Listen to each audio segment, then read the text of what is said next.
നമ്മൾ ഫ്രണ്ട്സ് എല്ലാവരും കൂടി കോഴിക്കോടേക്ക് ഒന്ന് പോകാൻ വേണ്ടിയിട്ട് ഒരു പ്ലാൻ ഇട്ടിട്ടോ. അങ്ങനെ മോർണിംഗ് തന്നെ വീട്ടിൽ നിന്ന് എന്തായാലും ഇറങ്ങി നേരെ ബസ് സ്റ്റോപ്പിൽ പോയി ബസ്സൊക്കെ കയറിയിട്ട് നേരെ തിരൂർ റെയിൽവേ സ്റ്റേഷനിലേക്കായിട്ട് പോയിട്ടുണ്ടായിരുന്നത്.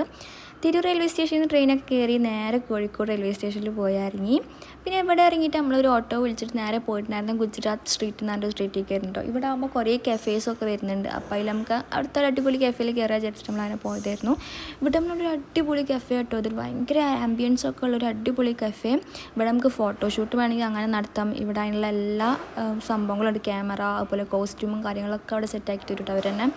പിന്നെ നമ്മൾ ഫസ്റ്റ് തന്നെ അവിടെ നിന്ന് ഒരു ഐസ്ക്രീമൊക്കെ ട്രൈ ആക്കിയിട്ടുണ്ടായിരുന്നു. പിന്നെ ഇവിടെ കുറേ പെയിൻറ്റിങ്സ്, പിന്നെ ഒരു 50 വർഷം മുന്നുള്ള കുറേ ഐറ്റംസ്, അങ്ങനെ കുറേ ഹിസ്റ്റോറിക്കലായിട്ടുള്ള കുറേ സംഭവം കണ്ടിട്ട് പെയിൻറ്റിങ്സ്, ഫോട്ടോസ് അങ്ങനെ.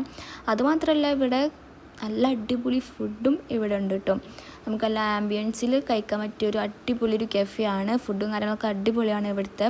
നിങ്ങൾക്കിനി ഇത് കാണാൻ വേണ്ടി മാത്രം വരാം, അല്ലെങ്കിൽ ഫുഡ് എക്സ്പ്ലോർ ചെയ്യണമെങ്കിൽ അങ്ങനെയും വരാം. അത്രയ്ക്ക് നല്ല അടിപൊളി കഫേ കേട്ടോ ഇവിടെ. അങ്ങനെ നമ്മൾ ഫുഡ് കഴിച്ച് കഴിഞ്ഞിട്ട് ഈ കഫേ തന്നെ കുറേ കാണാനുണ്ട്. അങ്ങനെ അല്ലാതെ നമ്മൾ പോയി കണ്ട് അതൊക്കെ കണ്ടു കഴിഞ്ഞിട്ട് പിന്നെ നമ്മൾ നേരെ അവിടെ നിന്ന് ഇറങ്ങിയിട്ടോ. ഇനി നമ്മൾ പോകുന്നത് നെക്സ്റ്റ് കോഴിക്കോട് ബീച്ചാണ്. ഈ കഫേന്ന് ഒരു നടക്കാനുള്ള ഡിസ്റ്റൻസേ വരുന്നുള്ളൂ കേട്ടോ കോഴിക്കോട് ബീച്ചിലേക്ക്. അപ്പോൾ കോഴിക്കോട് വഴിയൊക്കെ പോകുന്നവർ എന്തായാലും മസ്റ്റായിട്ട് നിങ്ങൾ വിസിറ്റ് ആക്കിക്കോ. അത്രയും അടിപൊളി സ്പോട്ടാണ്. ഫോട്ടോ എടുക്കാനാണെന്നുണ്ടെങ്കിലും ഫുഡ് കഴിക്കാനാണെന്നുണ്ടെങ്കിലും എല്ലാത്തിനും അടിപൊളി സ്പോട്ടാണ് കേട്ടോ.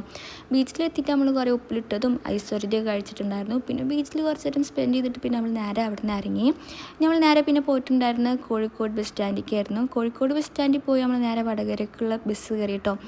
പിന്നെ ഒരു 3.5 hour നമ്മൾ ഫുൾ ബസ്സിൽ തന്നെയായിരുന്നു. പിന്നെ നമ്മൾ നേരെ വടകര ബസ് സ്റ്റാൻഡിലെത്തി. ഇനി നമ്മൾ നേരെ ഫ്രണ്ടിൻ്റെ വീട്ടിലേക്കാട്ടോ പോകുന്നത്. അതിന് ഫ്രണ്ടിൻ്റെ ബ്രദർ വിളിക്കാൻ വന്നിട്ടുണ്ടായിരുന്നു നമ്മളെ. നേരെ നമ്മൾ ഫ്രണ്ടിൻ്റെ വീട്ടിലെത്തി. പിന്നെ നമ്മൾ ഫുഡൊക്കെ കഴിച്ചിട്ട് അവിടെ കുറച്ച് നേരം സ്പെൻഡ് ചെയ്തിട്ട് നമ്മൾ നെക്സ്റ്റ് നമ്മൾ വേറെ ഫ്രണ്ടിൻ്റെ വീട്ടിലേക്കാട്ടോ പോകുന്നത്. അപ്പോൾ ഇന്നത്തെ വീഡിയോ എന്തായാലും ഇത്രേ ഉള്ളൂ. ബാക്കിയുള്ള വീഡിയോസൊക്കെ ഞാൻ പാർട്ട് 2 ആയിട്ട് ഞാൻ അപ്ലോഡ് ചെയ്യുന്നുണ്ട്. ഇന്നിപ്പോൾ എന്തായാലും നമ്മൾ ഫ്രണ്ടിൻ്റെ വീട്ടിൽ സ്റ്റേ ആട്ടോ. അപ്പോൾ ഇന്നത്തെ വീഡിയോ എന്തായാലും ഇത്രേ ഉള്ളൂ. ഈ കുറേ കാലം കണ്ടിട്ട്